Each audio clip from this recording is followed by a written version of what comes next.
नमस्कार, हमारे YouTube channel में आपका स्वागत है। साथियों, इससे पिछले लेक्चर में हमने बेसिक ऑटोमोबाइल इंजीनियरिंग में ऑटोमोबाइल क्या होता है इसकी डेफिनेशन समझी थी कि हम किस व्हीकल को हम ऑटोमोबाइल बोलेंगे। साथ ही साथ हमने उसका क्लासिफिकेशन या एक ब्रॉड मोटे तौर पर हमने उसका वर्गीकरण पढ़ा था। आज हम इस लेक्चर में एक ऑटोमोबाइल में यानी एक वाहन में कौन कौन से मुख्य रूप से कौन कौन से कंपोनेंट्स या यूनिट्स या पार्ट्स लगे हुए होते हैं वो पढ़ेंगे, तथा साथ ही साथ ये जो पार्ट्स हैं किस सीक्वेंस में यानी एक व्हीकल में किस ऑर्डर में किस क्रम में ये लगे हुए होते हैं या कसे हुए होते हैं, जिसको हम बोलते हैं लेआउट। तो हम एक जनरल लेआउट जो सामान्य तौर पर अधिकांश वाहनों में मिलेगा वो जनरल लेआउट भी हम उसका पढ़ेंगे। ठीक है, तो सबसे पहले आज हम पढ़ते हैं कि किसी भी वाहन में मूल रूप से यानी जो आवश्यक पार्ट्स हैं, जो आवश्यक कंपोनेंट्स हैं या आवश्यक यूनिट्स हैं, ठीक है, अपने आप में एक पूरी यूनिट होगी जिसमें अलग अलग पार्ट्स हो सकते हैं। जैसे उदाहरण के लिए गियर बॉक्स एक अपने आप में पूरी एक इकाई है या यूनिट है, उसके अंदर बहुत सारे पार्ट्स हो सकते हैं, लेकिन हम उसको एक संपूर्ण रूप से क्या बोलेंगे, गियर बॉक्स। तो इस तरह से मुख्य रूप से जो हर एक वाहन में जो कंपोनेंट्स होंगे वो कौन कौन से होते हैं उनको हम यहां पर समझते हैं। तो देखिए, पहला तो है बेसिक स्ट्रक्चर, जो मूलभूत ढांचा है किसी भी वाहन को बनाने के लिए। जैसे हम जब मकान बनाते हैं तो उसका एक बेसिक स्ट्रक्चर या ढांचा खड़ा करते हैं, ठीक है, उसके ऊपर बाकी सारे जो बिल्डिंग के पार्ट्स हैं वो बनाते हैं ढांचा। जैसे अगर अपन उदाहरण के लिए समझे आरसीसी का, पिलर्स का, बीम्स का, इनका एक ढांचा बनाते हैं, बाकी सारी चीजें हम उसके ऊपर माउंट करते हैं। ठीक ऐसे ही ऑटोमोबाइल में भी होता है कि कोई भी वाहन होता है उसका एक बेसिक फ्रेम या बेसिक मूलभूत यानी जिसके बिना उसकी संरचना संभव नहीं है वाहन की। ठीक है, तो वह संरचना उसे हम बोलते हैं बेसिक स्ट्रक्चर। उसमें क्या क्या आता है, उसमें आता है फ्रेम यानी एक ढांचा होगा, उसके ऊपर बाकी सारे पार्ट्स जो ये नीचे लिखे हुए हैं ये सभी यूनिट्स उस फ्रेम के ऊपर कसी जाती है। तो देखिए, आज जो है वो दो तरह से कंस्ट्रक्शन होता है। दो तरह से कंस्ट्रक्शन क्या, एक तो फ्रेमलेस और एक फ्रेम्ड कंस्ट्रक्शन होता है। फ्रेमलेस ये सारी चीजें, ये सभी जो भी हमने यहाँ पर लिखे हैं, ये डिफरेंट यूनिट्स या कंपोनेंट्स या पार्ट्स जो हमने लिखे हैं, इनको हम डिटेल में जैसे जैसे हम सिलेबस में आगे बढ़ेंगे इनको डिटेल में हर एक को पढ़ेंगे। जैसे सस्पेंशन सिस्टम क्या होता है पूरा डिटेल में कितने प्रकार का होता है, व्हील्स एंड टायर्स के बारे में हम पढ़ेंगे, radial ply tyre, cross ply tyre, engine को आप आईसी इंजन में पढ़ेंगे, क्लच, गियर बॉक्स, ये सब हम पढ़ेंगे। ठीक है, तो बेसिक स्ट्रक्चर में हम यहाँ किस चीज को शामिल करेंगे, बेसिक स्ट्रक्चर में हम शामिल करेंगे फ्रेम। तो मैंने जैसे बताया एक फ्रेम्ड कंस्ट्रक्शन होता है और एक फ्रेमलेस कंस्ट्रक्शन होता है। फ्रेमलेस कंस्ट्रक्शन होता है छोटी गाड़ियों में, कार्स में, जहां पर अलग से कोई एक ढांचा नहीं बनाया जाता है। जो कार की बॉडी होती है उसे ही हम फ्रेम के रूप में काम में लेते हैं, उसी में हम इंजन माउंट करते हैं। लेकिन फ्रेम्ड जो कंस्ट्रक्शन होता है, जैसे आपने कई बार रोड पर देखा होगा, नए जो बड़े ट्रक जाते हैं जिनमें केवल एक ढांचा होता है और एक ड्राइवर के लिए सीट होती है, तो वो ढांचे में जो आपने देखा होगा दो रेल होती हैं, सी चैनल होते हैं, सी क्रॉस सेक्शन के, तो वो जो कहलाता है वो फ्रेम्ड कंस्ट्रक्शन कहलाता है। यानी बेसिक स्ट्रक्चर में क्या होगा, एक तो फ्रेम होगा, फ्रेम नहीं है तो फ्रेमलेस कंस्ट्रक्शन होगा, फिर उसमें सस्पेंशन होगा। सस्पेंशन हम किसको बोलते हैं, सस्पेंशन का मतलब है जो शॉकर होते हैं, जो शॉक एब्जॉर्बर होते हैं, स्प्रिंग्स होती हैं, वो सभी मिलाकर सस्पेंशन सिस्टम कहलाता है। वो फ्रेम में ही कसा हुआ होता है।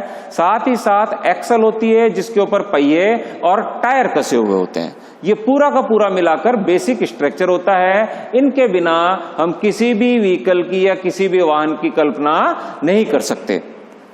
फिर अगली जो यूनिट आती है वो होती है पावर यूनिट। देखिए, ऑटोमोबाइल की जब अपन ने डेफिनेशन पिछले लेक्चर में पढ़ी थी, तो ऑटोमोबाइल हम उसको बोलते हैं जो कि स्वयं की शक्ति से आगे चलने में सक्षम है।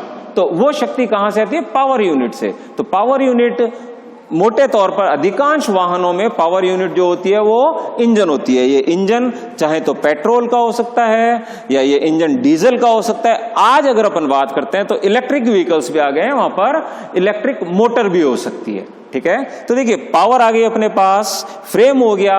अब इस पावर को पहियों तक भेजना है, तो पहियों तक भेजने के लिए हमें बीच में एक सिस्टम लगाना पड़ेगा। उस सिस्टम को हम बोलते हैं पावर ट्रांसमिशन सिस्टम या ट्रांसमिशन सिस्टम। अब इस ट्रांसमिशन सिस्टम में हमारी बहुत सारी रिक्वायरमेंट होती हैं, बहुत सारी आवश्यकताएं होती हैं, जिन्हें हम डिटेल में क्रम वाइज जैसे जैसे सिलेबस में आगे बढ़ेंगे पढ़ेंगे।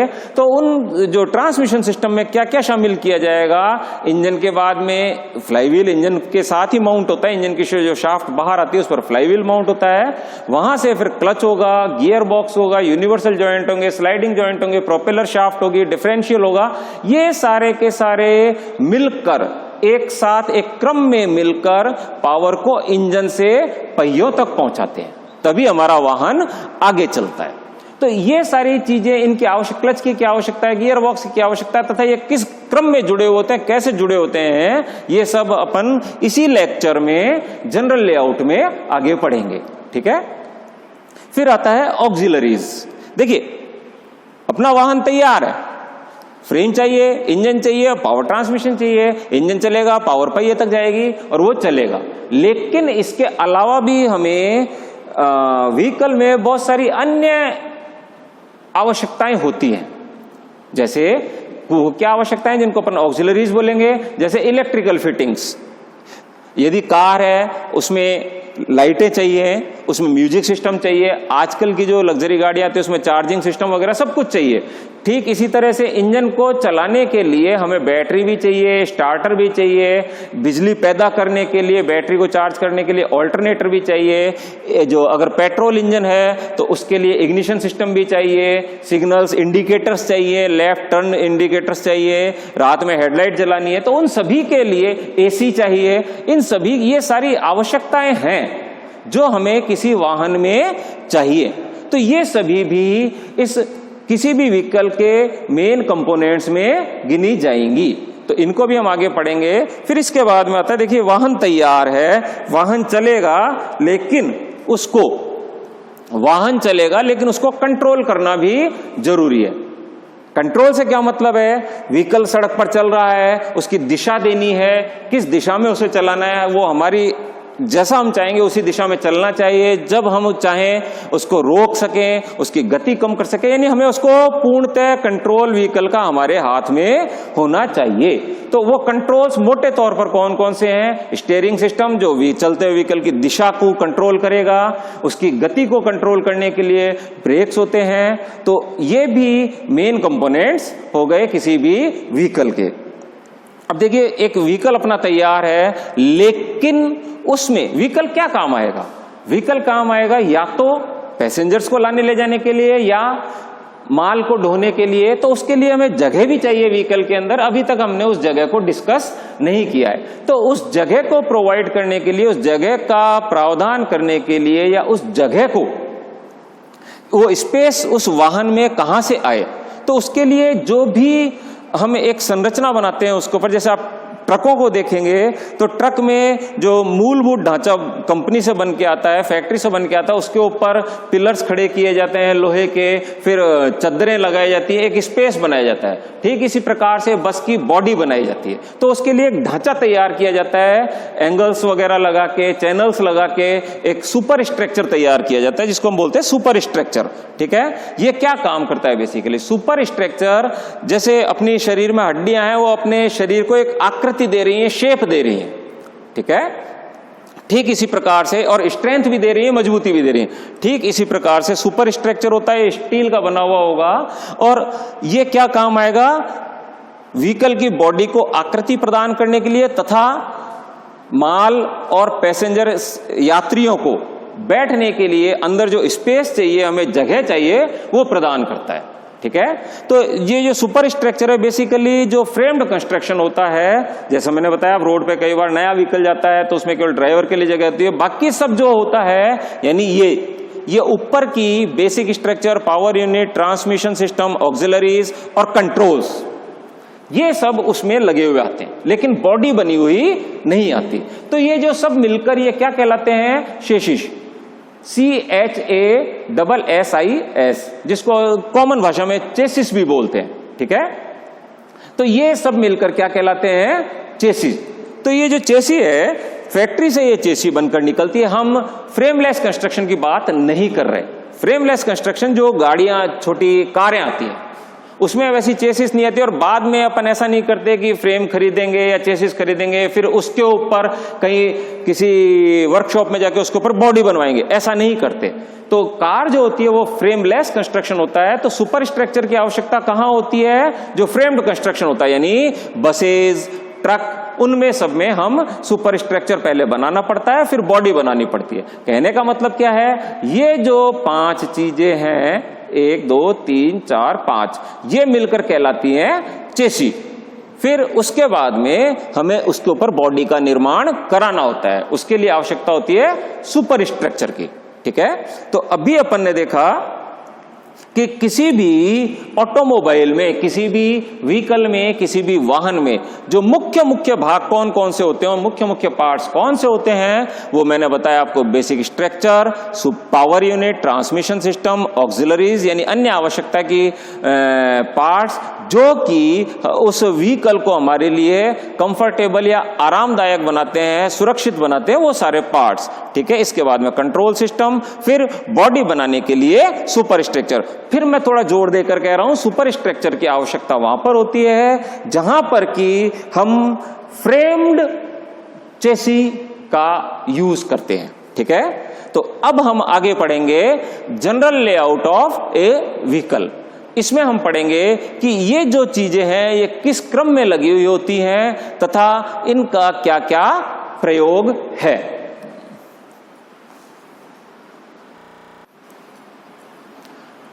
अब हम समझते हैं general layout of A vehicle, जिसमें मैंने अभी पहले बताया था कि जो पावर ट्रांसमिशन है, बेसिकली हम उसी का लेआउट पढ़ते हैं। बाकी सेल्फ अंडरस्टूड होता है कि स्टीयरिंग कहाँ होगा, इंजन कहाँ होगा।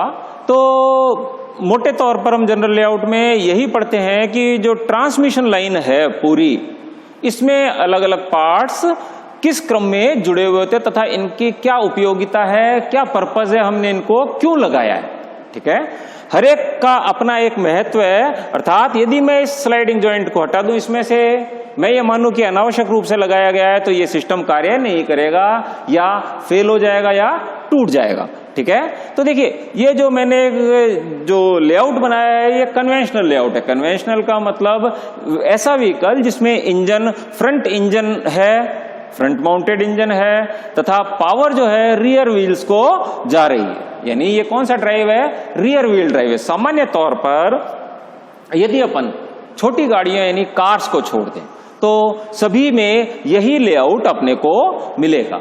ठीक है, और माइनर इसमें वेरिएशंस हो सकते हैं, लेकिन इनका क्रम, इंजन के बाद में फ्लाई व्हील, देन क्लच, और ये क्रम यही रहेगा, क्योंकि इसी क्रम में ये कार्य करेंगे तभी ये सक्सेसफुली पावर यहां से यहां तक पहुंचेगी। ठीक है, तो इसमें देखिए ये फ्रेम है, ये इसका फ्रेम है, फ्रेम पर ये सभी माउंटेड हैं, किसी न किसी प्रकार से ये माउंटेड है। ये एक ब्लॉक डायग्राम के द्वारा दिखाया गया है। इनकी एक्चुअल आकृति अलग होती है, एक्चुअल वर्किंग इनकी अलग से अपन सेपरेट टॉपिक्स में जब गियर बॉक्स पढ़ेंगे तो गियर बॉक्स के बारे में पढ़ेंगे, डिफरेंशियल पढ़ेंगे तो उसके बारे में पढ़ेंगे। क्लियर है चीज? तो यहां पर अपना उद्देश्य क्या है? अपना उद्देश्य है कि ये पार्ट्स किस क्रम में लगे हुए हैं तथा इनकी उपयोगिता क्या है, इसको हम एक ब्रॉड सेंस में या मोटे तौर पर इसको यहां पर पढ़ना चाहते हैं। तो सबसे पहले देखिए इंजन। इंजन जो है यह पावर पैदा करेगा। ठीक है, पावर जब पैदा करेगा यानी शक्ति पैदा करेगा, तो यह शक्ति पिछले पहियों तक पहुंचनी चाहिए, जैसा मैंने अभी बताया था। क्यों? क्योंकि ये रियर व्हील ड्राइव व्हीकल के बारे में अपन समझ रहे हैं। अगर ये फ्रंट व्हील ड्राइव होता तो ये डिफरेंशियल जो है वो यहां पिछले पहियों की एक्सल पर, रियर एक्सल पर न लगकर फ्रंट एक्सल पर यहां पर कहीं लगता। क्लियर है चीज? तो आप इसको जो front axle, front wheel drive पढ़ते हैं तो ये मान लीजिए कि ये यहां से उठकर यहां फिट किया गया। क्लियर है? लेकिन क्रम यही रहेगा कि इंजन के बाद में फ्लाई व्हील होगा, क्लच इधर होगा, देन गियर बॉक्स होगा, देन अब उसमें जो फ्रंट व्हील ड्राइव और इंजन भी फ्रंट माउंटेड है, तो ये चीज नहीं होगी। जो प्रोपेलर शाफ्ट है, ये मैं सॉरी लिखना भूल गया, ये प्रोपेलर शाफ्ट है, बहुत इंपॉर्टेंट पार्ट है ये।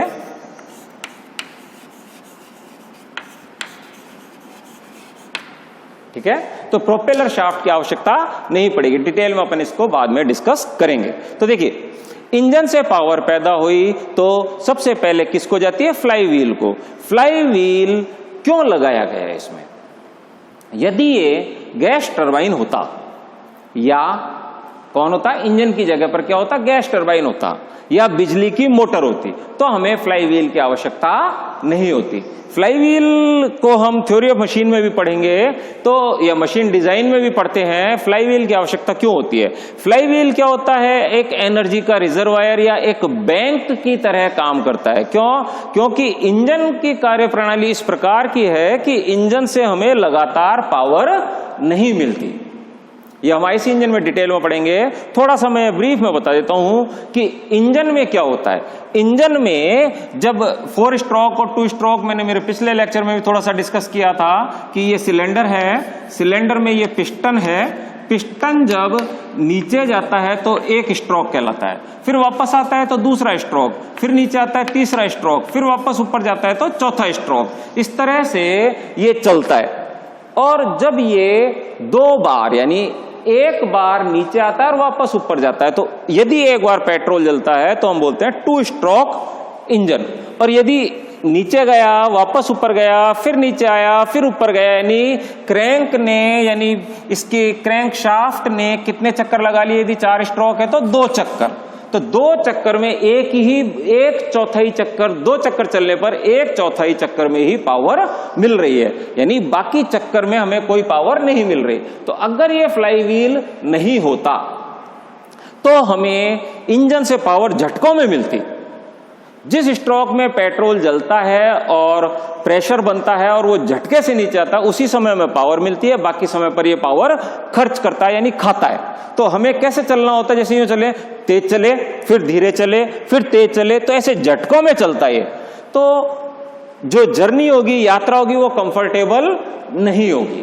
क्लियर है चीज? इसको व्हीकल को कंट्रोल करना भी बहुत मुश्किल होगा। तो उस समस्या के समाधान के लिए हमने फ्लाई व्हील लगाया, जिसको डिटेल में अपन थ्योरी ऑफ मशीन में भी पढ़ेंगे और मशीन डिजाइन में भी पढ़ेंगे। तो यहां पर फ्लाई व्हील का क्या काम है? जब एक्स्ट्रा एनर्जी इंजन पैदा करता है उसको ये एब्जॉर्ब कर लेता है, और जब इंजन में से एनर्जी कमी होती है और खर्च होने वाली एनर्जी ज्यादा है, तो उस समय में ये एनर्जी को सप्लाई कर देता है। अर्थात जो एनर्जी के फ्लक्चुएशन के कारण जो घूर्णन या रोटेशन में जो उतार चढ़ाव है, उसको ये बहुत कम कर देता है। यानी अगर ये नहीं होता तो हमारी मोटरसाइकिल या कार या ट्रक या बस झटके खा खा के चलता, उसको ये दूर कर देता है। तो फ्लाई व्हील यहां पर क्या कार्य कर रहा है? केवल और केवल जो आरपीएम है उसको कंट्रोल कर रहा है, यानी उसमें जो वेरिएशन है उसको कम से कम करता है। और ये वेरिएशन क्यों आए, ध्यान से समझिए,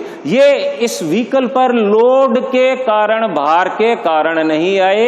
इंजन की जो बाई बर्थ, इंजन की बनावट या इंजन के जो जन्मजात दोष है कि ये जो एनर्जी है वो इर्रेगुलर पैदा करता है, उसके कारण गति इर्रेगुलर होती है, तो उसको नियंत्रित करने के लिए फ्लाई व्हील लगाया गया है। ये तो हुआ फ्लाई व्हील का कार्य। फिर फ्लाई व्हील के बाद में आता है क्लच। मान लेते हैं कि ये क्लच नहीं होता। क्लच की क्या सिस्टम है अंदर, इसको अपन जब क्लच डिटेल में पढ़ेंगे तभी पढ़ेंगे। अब क्लच क्यों लगाया? क्लच इसलिए लगाया कि मान लेते क्लच नहीं होता और सीधी पावर इंजन से गियर बॉक्स के जरिए पहियों को जाती।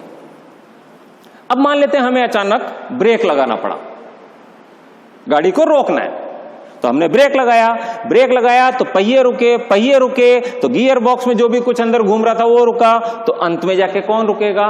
इंजन। यानी जैसे ही हमने ब्रेक लगाया इंजन भी बंद हो गया। अब यदि हमें अचानक से वापस चलना है तो पहले हमें इंजन को स्टार्ट करना पड़ेगा। ठीक है, क्लियर है चीज? तो ये एक समस्या हो गई कि जब भी ब्रेक लगाएंगे इसका मतलब इंजन बंद होगा, झटके खाएगा इंजन। तो ऐसा नहीं होना चाहिए, पहली चीज। तो दूसरी चीज कि जैसे ही हमने इंजन को, बीच में क्लच नहीं है, यानी इंजन सीधा पहियों से जुड़ा हुआ है, अर्थात इंजन के ऊपर फुल लोड है गाड़ी का। तो अब जैसे ही मैंने इंजन स्टार्ट किया, इंजन के ऊपर फुल लोड अचानक से आ गया, पूरा लोड गाड़ी का इंजन के ऊपर आ गया, तो इंजन फिर बंद हो जाएगा। क्लियर है? अगर इंजन की कैपेसिटी इतनी नहीं है कि अचानक से पूरा लोड ले ले, ठीक है, तो इंजन बंद हो जाएगा, इंजन झटके खाएगा, जर्क लगेंगे, व्हीकल जब चलेगा तो जर्क लगेंगे। तो इस समस्या के समाधान के लिए हमने इसमें एक क्लच नाम की युक्ति लगाई। क्लच क्या कार्य करती है, क्लच कैसे कार्य करती है, इसको थोड़ा सा मैं यहां पर समझा देता हूं। फ्रिक्शन क्लच यहां पर मोटे तौर पर देखें, जनरली सामान्य तौर पर ज्यादातर गाड़ियों में फ्रिक्शन क्लच काम में आता है। फ्रिक्शन क्लच कैसे काम करता है, ये मैं बोल देता हूं इंजन शाफ्ट और ये बोल देता हूं गियर शाफ्ट। यानी ये तो है इंजन शाफ्ट और ये है गियर शाफ्ट। इन दोनों को मुझे जब मेरी इच्छा हो तब जोड़ लूं, कनेक्ट कर लूं, और जब इच्छा हो जब इनको डिस्कनेक्ट कर दूं। तो इसके लिए मैंने क्या किया, इस पर एक प्लेट लगाई, इस पर एक प्लेट लगाई। ये प्लेटें कैसी होती हैं, ये घूम भी सकती है और आगे पीछे, ये फिक्स होती है। इंजन शाफ्ट के ऊपर जो प्लेट है वो फिक्स होती है, ये मूवेबल होती है, यानी ये यों भी चल सकती है और यों घूम भी सकती है। अर्थात ये घूमेगी तो गियर शाफ्ट घूमेगी, घूमते घूमते ये लीनियर मूवमेंट भी कर सकती है। ये सारी व्यवस्थाएं क्लच में होती है। डिटेल में हम क्लच के चैप्टर में पढ़ेंगे। जब हमें इंजन शाफ्ट को गियर शाफ्ट से जोड़ना है तो हम इन दोनों को नजदीक ले आते हैं, ये दबाते हैं। तो घर्षण के कारण, चूंकि इंजन के साथ ये इंजन वाली प्लेट तो घूम रही है, तो ये जो क्लच प्लेट है, गियर शाफ्ट पर जो प्लेट है वो इसके साथ लगेगी, तो ये भी घूमने लग जाएगी। क्लियर है चीज? तो इस तरह से हम, और जब ड्राइवर जब क्लच पेडल दबाता है उस समय पर इस प्लेट को पीछे कर लेता है, और जब क्लच पेडल को रिलीज करता है या मुक्त करता है या छोड़ता है तो ये वापस इसमें इस प्रेशर स्प्रिंग लगी थी वो इधर आ जाता है, इससे धीरे धीरे टच होता है। तो देखिए क्लच की क्या उपयोगिता है। क्लच की उपयोगिता यह है कि जब आवश्यकता हो तब तो हम इंजन को बाकी आगे के सिस्टम, ट्रांसमिशन सिस्टम से कनेक्ट कर ले ताकि पावर पहियों तक पहुंच जाए, और जब आवश्यकता नहीं है तो डिस्कनेक्ट कर ले। क्लियर है चीज? इसका मतलब जब हमें ब्रेक लगाना है तो इनको रोकना है, यानी पहियों को पावर की आवश्यकता नहीं है, तो हम क्लच दबाएंगे तो ये अलग अलग हो जाएंगे, फिर हम ब्रेक लगा देंगे तो इंजन तो चलता रहेगा और व्हीकल रुक जाएगा। ठीक है? साथ ही साथ जैसा मैंने बताया था कि अगर ये नहीं होता तो इंजन के ऊपर अचानक फुल लोड आ जाता। फुल लोड नहीं आए, ग्रेजुअल लोड आए, यानी धीरे धीरे इंजन के ऊपर लोड पड़े। तो उसके लिए हम इसको धीरे धीरे नजदीक लाते हैं, और पहले हल्का टच होता है, फिर थोड़ा प्रेशर से टच होता है, फिर और प्रेशर से टच होता है, फिर फुल लोड ये ले सकता है। तो इस तरह से ये धीरे धीरे यानी ग्रेजुअल लोड इसके ऊपर आता है। यानी क्लच क्या काम आता है, इंजन को आवश्यकता अनुसार व्हीकल से कनेक्ट या डिस्कनेक्ट करने के, साथ ही साथ ग्रेजुअल लोडिंग के, इंजन पर ग्रेजुअल लोडिंग हो, उत्तरोत्तर यानी धीरे धीरे वृद्धि हो लोड में। क्लियर है चीज? अब आता है गियर बॉक्स। गियर बॉक्स क्या काम आता है? देखिए गियर बॉक्स इसलिए बनाया गया है कि जब हम व्हीकल को शुरू करते हैं, अभी रुका हुआ है, तब हमें पहियों को घुमाने के लिए ज्यादा टॉर्क की आवश्यकता होती है, ज्यादा आघूर्ण की आवश्यकता होती है। देखिए कोई भी चीज को घुमाते तो आघूर्ण की आवश्यकता होती है। तो जब हम व्हीकल को चलाते हैं, यानी रुके हुए से उसको शुरू कर रहे हैं चलना, तो हमें ज्यादा टॉर्क की आवश्यकता होती है। फिर धीरे धीरे व्हीकल चलने लग जाता है तो थोड़े कम टॉर्क की, फिर और कम टॉर्क की, और जब टॉर्क ज्यादा होता है तो आरपीएम, चक्रों की संख्या कम होती है। जब कम टॉर्क की आवश्यकता होती है तो हम चक्रों की संख्या बढ़ा देते हैं, यानी व्हीकल की स्पीड बढ़ती चली जाती है। तो गियर बॉक्स के अंदर यह व्यवस्था होती है कि जब रुके हुए व्हीकल को चलाना है तो अधिक टॉर्क की आवश्यकता है, तो फर्स्ट गियर में अधिक टॉर्क मिलता है, सेकंड गियर में कम टॉर्क मिलता है, थर्ड गियर में और कम टॉर्क मिलता है। यानी एक तरह से यदि अपन बात करें तो मैकेनिकल एडवांटेज या लीवरेज हम इस गियर बॉक्स से प्राप्त करते हैं। तो जब हम गियर शिफ्ट करते हैं तो उस समय पर देखिए, जब हम गियर शिफ्ट कर रहे हैं तो यदि मैं चलती गाड़ी में गियर शिफ्ट करता हूं तो गियर शिफ्ट करूंगा तो दो घूमते हुए गियर आपस में मैश करेंगे तो गति का अंतर होगा, तो जर्क लगेगा, झटका लगेगा। तो हम उस समय पर इस क्लच को डिसंगेज कर लेते हैं। जो आप सामान्य तौर पर जो वाहन चलाता है वो जानता है कि जब हम गियर बदलते हैं तो क्लच को डिसंगेज करते हैं ताकि इंजन के ऊपर उसका प्रभाव नहीं हो। फिर उसके बाद में आता है यूनिवर्सल जॉइंट। देखिए यूनिवर्सल जॉइंट क्या होता है? यूनिवर्सल जॉइंट, यूनिवर्सल का मतलब हर एक परिस्थिति में वो काम करे। परिस्थिति कैसे? जॉइंट, देखिए जॉइंट क्या कर रहा है, ये दो शाफ्ट को जोड़ रहा है, इधर वाली को और इधर वाली को। तो दो शाफ्ट को जोड़ रहा है, मतलब कैसी शाफ्ट है? शाफ्ट दो तरीके से हो सकती हैं, एक शाफ्ट ये है और एक शाफ्ट ये है। मान लेते हैं दो शाफ्ट है और इनके बीच का कोण फिक्स रहता है, यानी बिल्कुल लीनियर है, कोलीनियर है, एक ही अक्ष पर है और ये लगातार ऐसी ही रहती है, इनके अक्ष का कोण कभी भी बदलता नहीं। तो हम इसको फ्लैंज कपलिंग से जोड़ सकते थे, कोई दिक्कत नहीं थी, नट बोल्ट से इसको जोड़ दिया। लेकिन यदि ये वाली जो शाफ्ट है इसका कोण लगातार बदलता रहता है, लगातार बदलने का मतलब पहले ये सीधा था, बिल्कुल कोलिनियर था, कभी ये यूं हो जाता है, कभी ये यूं हो जाता है, लेकिन दो इसके साथ ये भी घूमना चाहिए, पावर इंजन शाफ्ट से यहां तक आनी चाहिए। तो कहने का मतलब ये है कि यदि इस शाफ्ट का यहां पर देखें तो ये प्रोपेलर शाफ्ट है, ये प्रोपेलर शाफ्ट है, इसका एंगल यदि चेंज होता है लगातार, कभी कम कभी ज्यादा, कभी कितना कभी कुछ, तो इसको अपन कैसे समाहित करें, इसको कैसे एडजस्ट करें? तो इसके लिए हम एक यूनिवर्सल जॉइंट लगाते हैं, जो आपने मशीन डिजाइन में भी पढ़ा होगा, ड्राइंग में भी पढ़ा होगा। यूनिवर्सल जॉइंट कुछ नहीं होता है, एक क्रॉस होता है, क्रॉस में इस तरह से यूं, ठीक है, एक क्रॉस यूं, एक क्रॉस यूं, जैसे अगर मैं इस चौक से बनाऊं तो ऐसे ये क्रॉस होता है, यो क्रॉस है, ये दो हैं, ये यो क्रॉस हो गया और इसको मैंने यो पकड़ लिया, इस तरह से यूनिवर्सल जॉइंट हो गया। अब ये शाफ्ट कैसे भी हो, ये भी हो, ये दोनों घूमेंगी किसी भी एंगल पर। कहने का तात्पर्य क्या है कि इसका, इस शाफ्ट का और इस शाफ्ट का यदि कोण बदल जाए, एंगल बदल जाए, तो भी पावर इधर से इधर ट्रांसमिट होती है। ये जरूरी है, ये मैं भी आपको आगे समझाऊंगा कि ये एंगल वेरी कैसे होता है, ठीक है। तो प्रोपेलर शाफ्ट के दोनों एंड पर दो यूनिवर्सल जॉइंट लगे हुए होते हैं। क्लियर है चीज? अब आता है स्लाइडिंग जॉइंट। देखिए यहां पर ये एक स्लाइडिंग जॉइंट है, ये मैंने एक स्लाइडिंग जॉइंट बनाया हुआ है यहां पर, ये एक स्लाइडिंग जॉइंट है। स्लाइडिंग जॉइंट का मतलब क्या है? स्लाइडिंग जॉइंट का मतलब यह है कि आवश्यकता के अनुसार इस शाफ्ट की लंबाई कम या ज्यादा हो सकती है, एडजस्ट हो सकती है। अर्थात ये एक जॉइंट है जिसमें आप यो मान सकते हैं, ये एक जॉइंट है, ये इधर शाफ्ट है, ये शाफ्ट, ये यो आगे पीछे इसमें सरक सकता है, लेकिन जब ये घूमेगा तो ये भी घूमेगा। अर्थात इस पर स्प्लाइन या खांचे कटे हुए हैं, एक्सटर्नल है, इस पर इंटरनल है, ये एक दूसरे में फंसे हुए हैं, तो स्लाइड भी हो सकता है और दोनों साथ साथ घूमेंगे। इसकी आवश्यकता क्यों पड़ी, ये भी मैं अभी समझाऊंगा आपको। एक दूसरा चित्र बनाएंगे, उसमें ये आपको समझाऊंगा कि स्लाइडिंग जॉइंट और यूनिवर्सल जॉइंट की आवश्यकता हमें क्यों पड़ी, ठीक है। अब प्रोपेलर शाफ्ट, देखिए प्रोपेल का मतलब होता है किसी चीज को चलाना, ड्राइव करना, पुश करना, धक्का देना, कैसे भी मान लीजिए, यानी उसको गति देनी है। तो इंजन से पावर यहां तक तो आई, अब पहियों तक कैसे पहुंचेगी? जो बीच की शाफ्ट है इसको हम बोलते हैं प्रोपेलर शाफ्ट। ये व्हीकल को प्रोपेल करने या चलाने के लिए पावर भेजती है। ये आप कैसे इसको समझ सकते हैं? आपने देखा होगा, यदि ट्रक का आपने देखा हो, इस तरह से ट्रक चल रहा है और सामने से उसको देखे तो नीचे उसके एक पाइप होता है, एक रॉड टाइप, बहुत लंबी रॉड होती है, वो गोल गोल घूमती है ऐसे। तो वो जो चीज है वो कहलाती है प्रोपेलर शाफ्ट। अर्थात प्रोपेलर शाफ्ट पर एक स्लाइडिंग जॉइंट होगा, दो यूनिवर्सल जॉइंट होंगे। क्लियर है चीज? स्लाइडिंग जॉइंट प्रोपेलर शाफ्ट की लंबाई को एडजस्ट कर सकता है, कम ज्यादा। यूनिवर्सल जॉइंट इन दोनों शाफ्ट के एंगल को एकोमोडेट कर लेता है, समाहित कर लेता है। यदि एंगल बदलते तो भी पावर इससे इसको आएगी, ऐसे ही यहां से डिफरेंशियल हो जाएगी। अब आता है इसमें डिफरेंशियल। डिफरेंशियल का मतलब डिफरेंट या डिफरेंस, डिफरेंस का मतलब अंतर पैदा करना, ठीक है।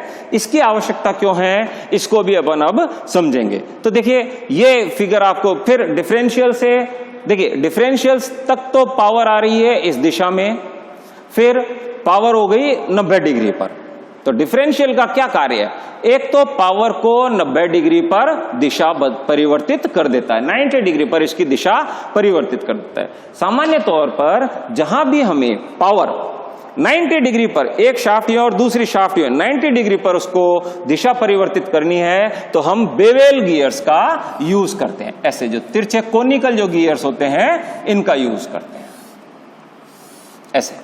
तो देखिए पावर यूं आ रही थी, अब वो यूं हो गई। क्लियर है चीज? दोनों तरफ से ऐसे हो सकती है तो हम बेवेल गियर का यूज करते हैं। तो यहां से क्लियर है कि इस डिफरेंशियल के अंदर क्या लगे हुए हैं? Wavell gears. क्लियर है चीज? तो अब मैं इस चित्र को मिटाता हूं और मैं एक दूसरा चित्र बनाऊंगा जहां से हम एक तो स्लाइडिंग जॉइंट क्यों लगाया है इसको समझेंगे और यूनिवर्सल जॉइंट क्यों लगाए हैं इसको समझेंगे।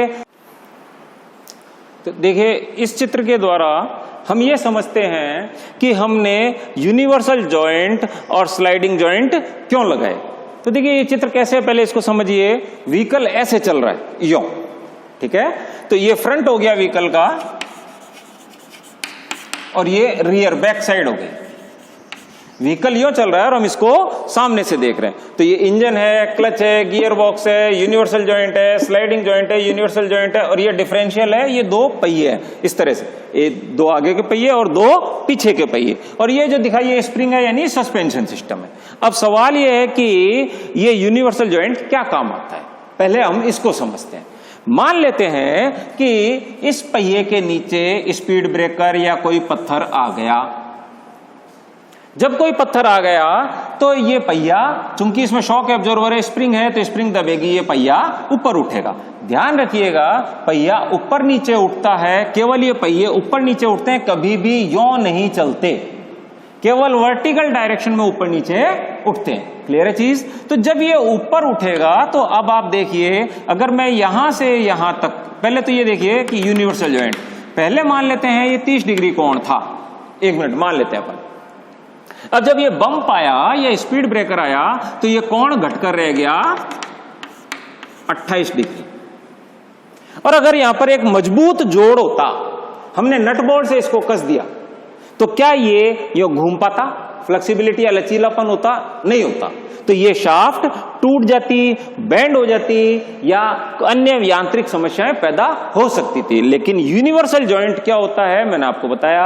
आप कहीं भी इसका वीडियो एनिमेशन देख सकते हैं या किसी भी गाड़ी में देख सकते हैं। ये बहुत आसानी से इधर से जो भी शाफ्ट घूम रही है, ये शाफ्ट किसी भी एंगल पे हो इसको घुमाती है।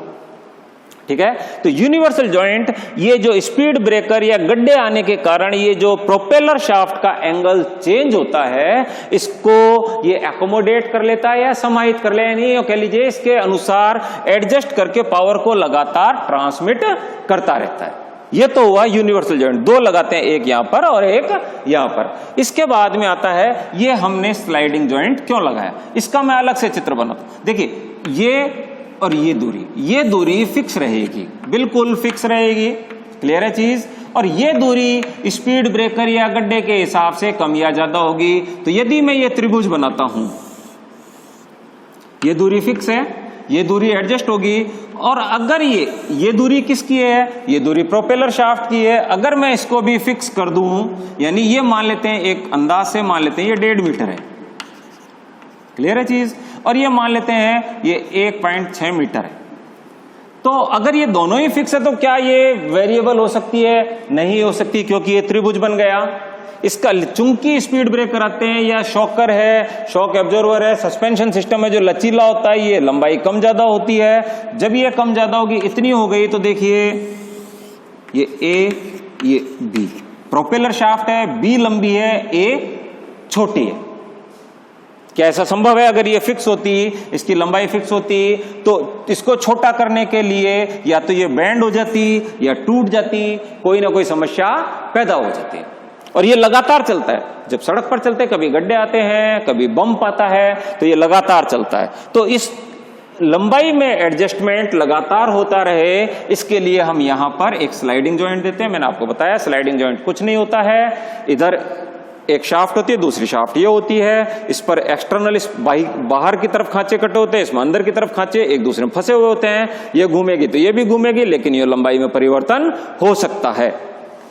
तो ये तो हमने पढ़ा कि यूनिवर्सल जॉइंट और स्लाइडिंग जॉइंट हमने क्यों लगाए। अब इस चित्र के द्वारा अपन समझते हैं कि डिफरेंशियल का क्या यूज है या क्या उपयोग है। देखिए डिफरेंशियल यदि अपन मोटे तौर पर बोलें तो ये किसी भी व्हीकल का, ऑटोमोबाइल का एक सेल्फ कैलकुलेशन कंप्यूटर है। इसके अंदर इस तरह के गियर सेट किए जाते हैं कि अपने आप कैलकुलेट करता है कि अंदर वाले पहिए को कितना चलना है, बाहर वाले पहिए को कितना चलना है। कैसे, इसको मैं आपको अभी थोड़ा सा समझाता हूं कि हमें डिफरेंशियल की आवश्यकता क्यों है। इसके आंतरिक कार्य प्रणाली यहां नहीं समझेंगे, जब इसको डिफरेंशियल का टॉपिक पढ़ेंगे उस समय समझेंगे। तो होता क्या है कि इंजन से पावर पिछले पहियों को मिल रही है। क्लियर है चीज? इंजन से पावर मिल रही है यानी दोनों पहिए चलेंगे, और आगे के पहियों को कोई पावर नहीं मिलती है। आगे के पहिए आप ऐसे समझ सकते हैं जैसे एक्सल के ऊपर फ्रीली माउंटेड है, यानी हम इसको जैक पे लगाते तो दोनों पहिए इंडिपेंडेंट घूम सकते हैं। मैं इसको कैसे भी घुमा, इसको किसी चक्कर से किसी भी दिशा में घुमा, दोनों अलग अलग घूमेंगे।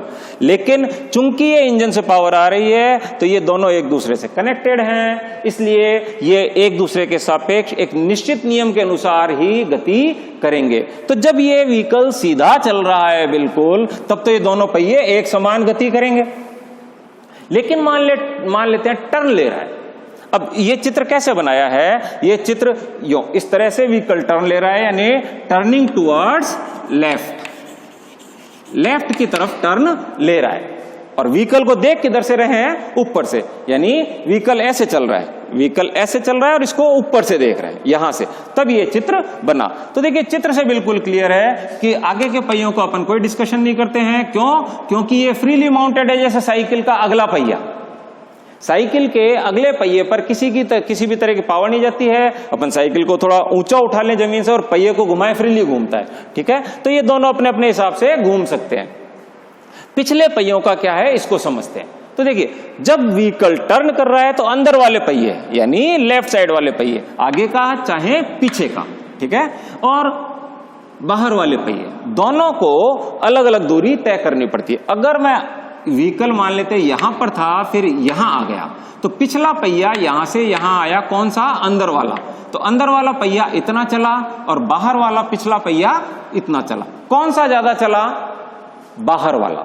देखिए ये जो चाप है, आर्क है, ये ज्यादा है। समान कोण के लिए मान लेते 30 डिग्री व्हीकल घूमा तो अंदर वाला तो केवल इतना चला और बाहर वाला इतना चला। किसको ज्यादा चक्कर घूमने पड़े?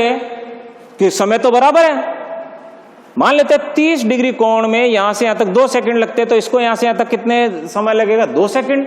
इसका मतलब किसको तेज घूमना है? बाहर वाले को। और कौन धीरे घूमेगा? अंदर वाला। अब आप इसकी कल्पना कीजिए। कल्पना कैसे? कि मान लेते ये शाफ्ट है, सॉलिड शाफ्ट है, बिल्कुल एक ठोस पाइप है और दोनों पहिए इस पर टाइट कसे हुए हैं, बिल्कुल कसे हुए हैं, एकदम वेल्डेड है। अब आप ऐसी कल्पना कीजिए कि मैं इसको एक चक्कर घुमाता हूं तो शाफ्ट कितना घूमेगी? एक चक्कर। तो ये कितना घूमेगा? एक चक्कर। उल्टा बोले, अगर ये शाफ्ट एक चक्कर घूमती है तो ये कितना घूमेगा? एक चक्कर। ये कितना घूमेगा? एक चक्कर। अर्थात दोनों समान ही घूमेंगे, लेकिन टर्न पर, मोड़ पर इसको कम घूमना है, इसको ज्यादा घूमना है। अर्थात बाहर वाले पहिए को ज्यादा घूमना है, इसको कम घूमना है। तो ये शाफ्ट का क्या होगा? शाफ्ट में मरोड़ पैदा होगा, ट्विस्ट पैदा होगा। और आगे समझे तो ये चूंकि तेज घूमना चाहेगा तो ये अंदर वाले पहिए को तेज घुमाना चाहेगा, जबकि अंदर वाला पहिया क्या चाहेगा? धीरे घूमो। अर्थात यहां पे रगड़ लगेगी। उल्टा बोले, ये धीरे घूम रहा है तो ये इसको तेज घूमने से रोकेगा, तो इसमें रगड़ पैदा होगी। कहने का मतलब क्या है कि यहां पर स्लाइड होंगे, सड़क और टायर के बीच में रगड़ लगेगी, स्टीयरिंग में प्रॉब्लम आएगी, टायर में वेयर एंड टेयर होगा। क्लियर है चीज? और गाड़ी कंट्रोल में नहीं रहेगी। तो इसके लिए हमें क्या करना पड़ेगा? ये जो शाफ्ट है पीछे की, जिसमें इंजन से पावर आ रही है, इसको 2 टुकड़ों में तोड़ना पड़ेगा। क्लियर है? 2 टुकड़ों में इसको तोड़ना पड़ेगा और बीच में हम लगाते हैं डिफरेंशियल। डिफरेंशियल ये काम करता है जो मैंने आपको बताया, वो अपने आप ये कैलकुलेट कर लेता है। उसमें इस तरह की गियर प्रणाली लगी हुई होती है कि वो टर्न के हिसाब से इसको कितने चक्कर चलने हैं और इसको कितने ज्यादा चक्कर चलने हैं उसके हिसाब से ये एडजस्ट कर देता है और इनमें गति में, रोटेशन में अंतर पैदा कर देता है। ये काम है डिफरेंशियल का। अगर डिफरेंशियल नहीं होगा तो ये संभव नहीं होगा टर्न प्रॉपर लेना। स्लाइड होंगे, वेयर एंड टेयर होगा, स्टीयरिंग में प्रॉब्लम आएगी, ये सारी चीजें होती हैं। अब सवाल ये पूछा जाता है कि इंपॉर्टेंट पॉइंट मैं डिस्कस कर रहा हूं कि ट्रेन की बोगी में एक सॉलिड शाफ्ट पर पहिए लगे हुए होते हैं, तो क्या उसमें डिफरेंशियल क्यों नहीं होता? तो आप नोट करेंगे ट्रेन की जो पटरी होती है वो इस तरह की होती है, बीच में से क्राउनिंग होती है। ट्रेन की पटरी इस प्रकार से है, यो पटरी है, इसके ऊपर जो पहिया होता है उसके ऊपर भी यो क्राउनिंग होती है। ये क्राउनिंग जो डिटेल में अपन यहां डिस्कस नहीं करेंगे, ये जो इधर दूसरा पहिया इधर है ट्रेन का, दूसरी पटरी इधर है, तो ये जो क्राउनिंग है ये डिफरेंशियल का कार्य कर देती है। तो मैं समझता हूं कि आज के लेक्चर में आपको बेसिक कंपोनेंट्स क्या होते हैं ऑटोमोबाइल के बहुत अच्छे से क्लियर हो गया होगा, और ट्रांसमिशन सिस्टम में जो भी कंपोनेंट्स लगे हुए उनकी क्या उपयोगिता है, क्यों उनकी इंपॉर्टेंस क्या है, उनका महत्व क्या है, सभी कुछ आपको बहुत अच्छे से समझ में आ गया होगा। थैंक्स।